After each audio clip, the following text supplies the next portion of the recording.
First of all, thank you for ESCAP and ADB for inviting our company NACCS Center to have this presentation here. And I had been a customs officer, and now I'm seconded to this NACCS Center, which administers Japanese customs clearance and other related system procedures in Japan. It is. Oh. They automatically go somewhere. Oh, it's not too early? Okay. It should not be like that. Okay. So let's begin with two pictures. This is Japanese sushi, which is perishable products of Japan, and which they automatically go. But yeah, we have to be careful about food poisoning, like Vibrio parahemolyticus, and so Japanese government, not only Japanese government, but they go automatically. They have to face contractual demands, trade facilitation versus human health. And it's same as this is applicable to the Japan customs, trade facilitation versus prevention of illicit drugs, guns, controls on OGA compliance, etc. So today, just I would like to briefly introduce the NACCS Center and implementation of TFA provision on perishable products, and as a further trade facilitating measures, single window of Japan, and our procedure at the Ministry of Health, Labor, and Welfare, and just present some further challenges for developing countries. It goes automatically. There must be design. The design was slightly transfer. I'm not sure how it works. Just quickly review the NACCS system. NACCS is a joint use system by public and private sector that processes customs and related administrative procedures, as well as cargo management. That's I quickly skip it. And users are quite varied, and there are many custom brokers and storage and consolidators and airline companies and other carriers. Maybe I should. Okay, the core system. This is a core system in Japanese export and import, providing comprehensive logistics information platform to the public and private operations. And now it's indispensable infrastructure for Japanese economy, providing standardized and uniform procedures. So, for the operation of Japan trade system, a stable operation is necessary, and expedited and efficient services. Okay. And we provide very reliable services, like 24 hours, 365 days, and operating ratio more than 99%. And we have duplex server system, and of course we have backup center for national disaster. And customer service, as a customer service, we have 24 hours help desks. And as excellent services, the response is quite fast, less than 1 second for the transaction. And we covered cargo tracking, and we use utilization of input data from others. And also there are many convenient functions like automatic calculation of exchange rates and duties, and real-time tax payment system from bank account, and immediate release upon arrival, and single window system. And recently we had many global initiatives, like we assisted with, together with Japanese customs, we have assisted the Vietnamese government to introduce a NACCS type system. They call it VNACCS. Recently started from this April. And this one, I skip. This is similar to Japanese NACCS system, and this is inauguration ceremony in Vietnam this April. And recently, we have among governments there's agreement to introduce NACCS type system in Myanmar, and NACCS Center is also participating in this project as a consultant for Myanmar customs. Now just I'd like to move on the implementation of the provision on perishable products on the trade facilitation agreement.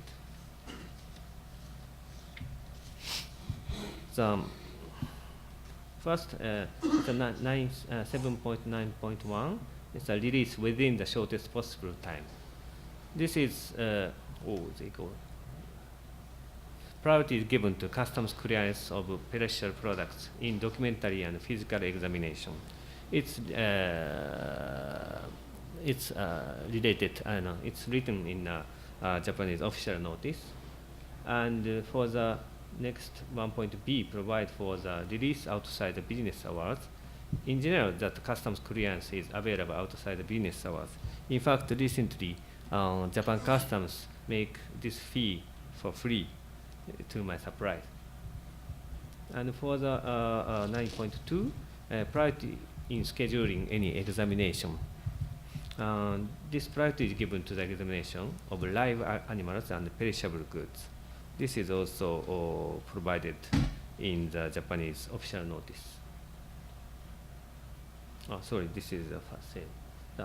On 4, paragraph 9.3, arrangement of proper storage pending their release, and release at storage facilities. This is also generally, during customs clearance procedure, foreign goods should be stored in bonded area. It's called hose in Japan. However, upon approval, they go somewhere. The goods could be stored in other than bonded area. And it's possible to lodge import declaration and get permission for release. Those provisions are prescribed in laws, customs laws. And about paragraph 9.4, communication on the reasons for the delay in the release. In that case, for this provision, that oral communication is done, but to my understanding, this is still on the oral basis, and maybe they have to prepare for the documentary basis service. And just I'd like for Japan to implement this provision, also as well as other provisions in trade facilitation agreement, is not very difficult, because Japan is a member to contracting party to the revised Kyoto Convention for some time, and we have Japan has already implemented the provisions of revised Kyoto Convention, and which covers many parts of the trade facilitation agreement. And related to the Article 7 of the trade facilitation agreement, this is not only for food but also for all the products. Normally, when the goods arrived, the number should be counted, and after the necessary, they go somewhere. Necessary examinations, duty has been fixed, and then the cargo is released.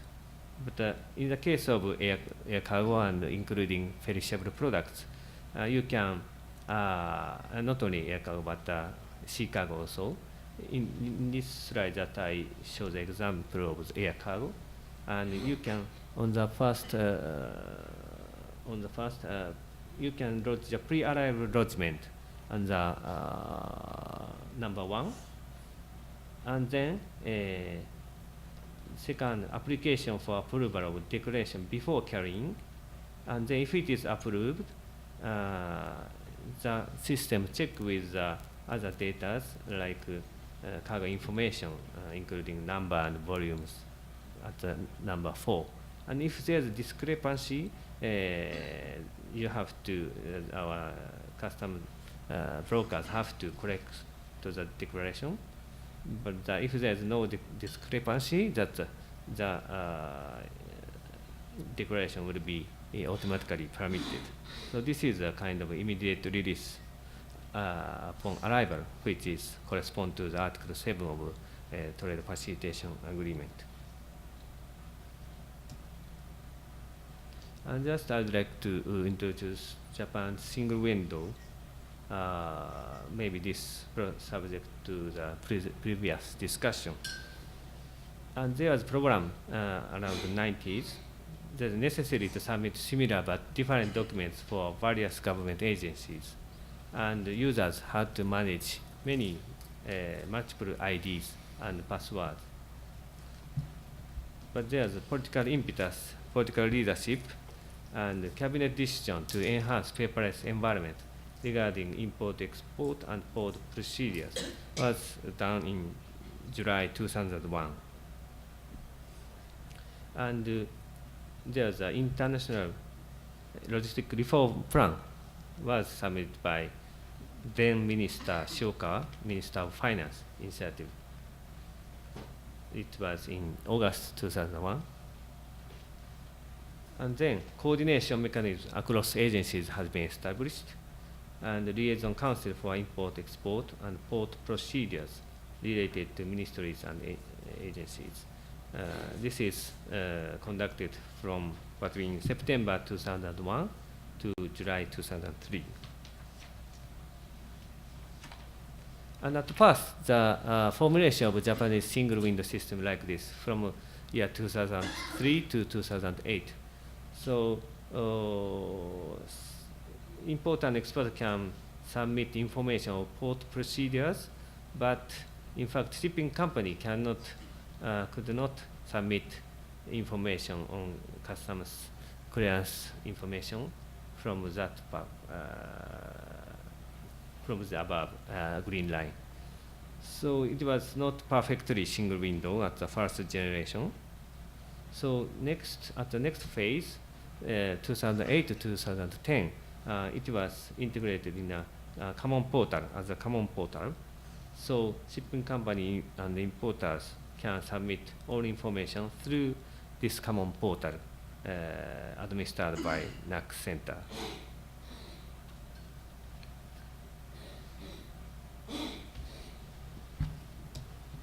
And the next generation, it was 2010 to 2013, and at this time, port procedures and quarantine and immigration and trade control functions had been integrated into the NACCS system.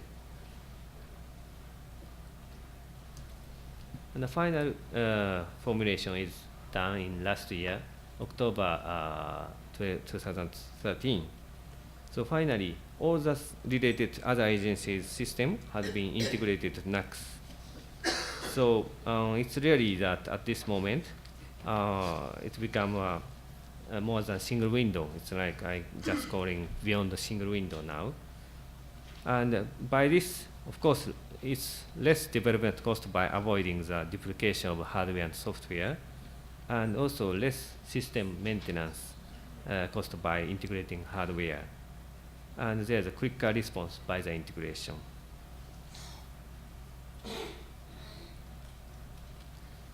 By this picture may give you a better idea of integration, how Japan moved towards integration of other system to the NACCS system. So this subject might be discussed at the previous session, but for the implementation of the single window, it's very important that all the related parties should discuss together and make the single window as a policy of government as a whole. And also, there's a need of coordination between other customs and other ministries. And at that time, it was pointed out by someone, but someone should be leading the conference.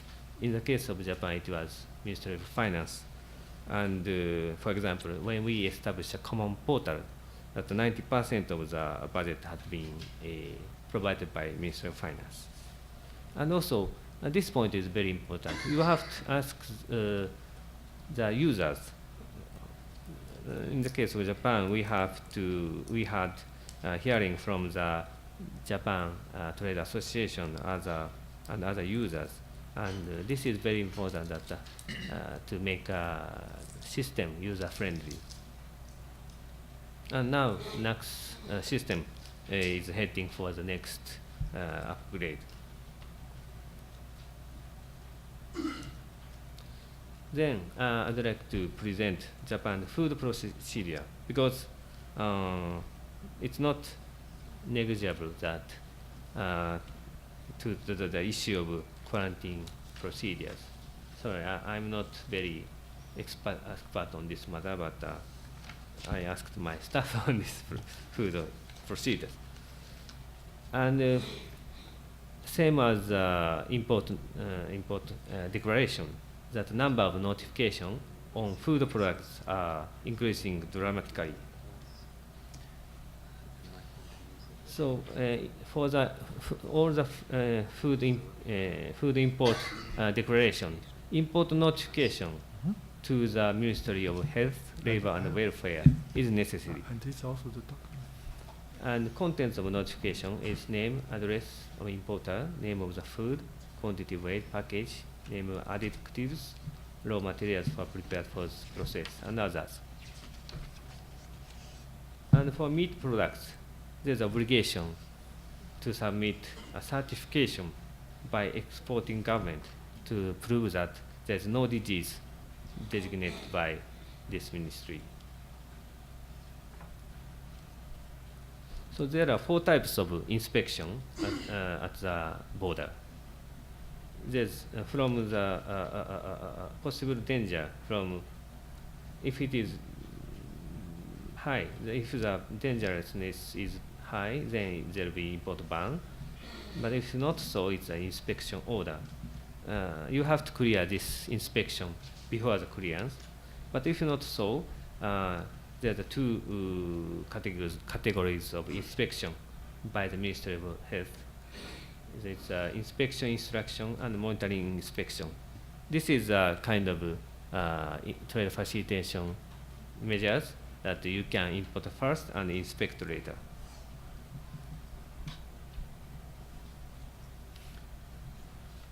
And Ministry of Health, introduced IT system called FINDS. Maybe you heard the name of it. The Food Automated Import Notification and Inspection Network System. This they have introduced FINDS in '96. This system allows electronic submission of food notification, introducing automatic selectivity system. And this is utilized more than 90% of users. With FINDS, it's possible to send food notification electronically.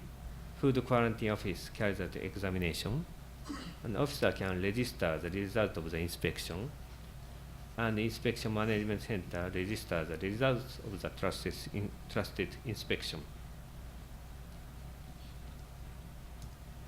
And finally, I would like to introduce ESCAP collaboration with Australian government, which is specifically for the meat products from Australia.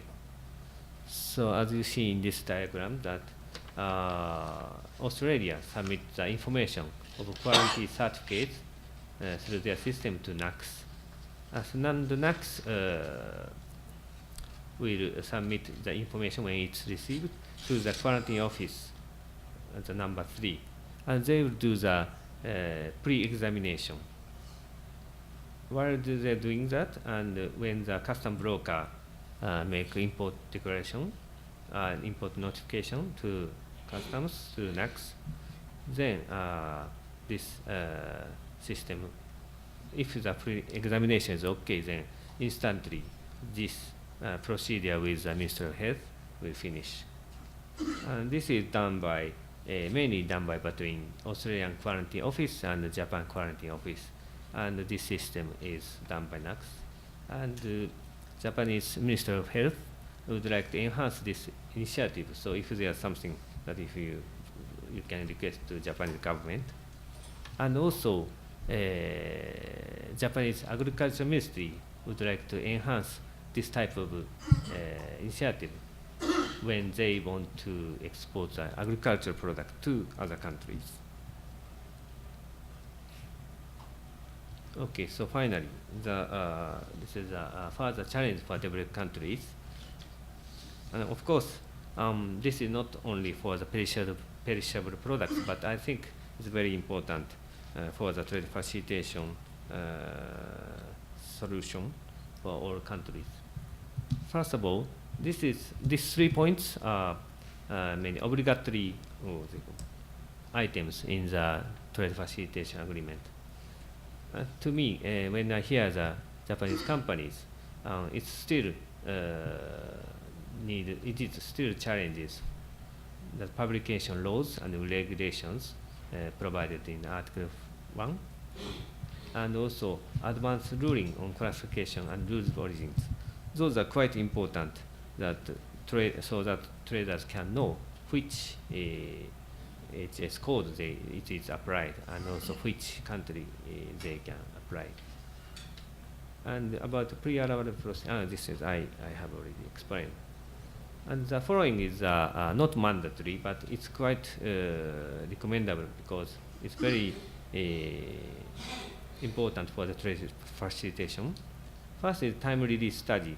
There's a guideline at the WCO, but I strongly recommend that time release study should be carried out, because in the case of Japan, when we had the trade friction with the United States, and the United States always argue that Japanese customs procedures are very slow, so you have to modernize and amend the system.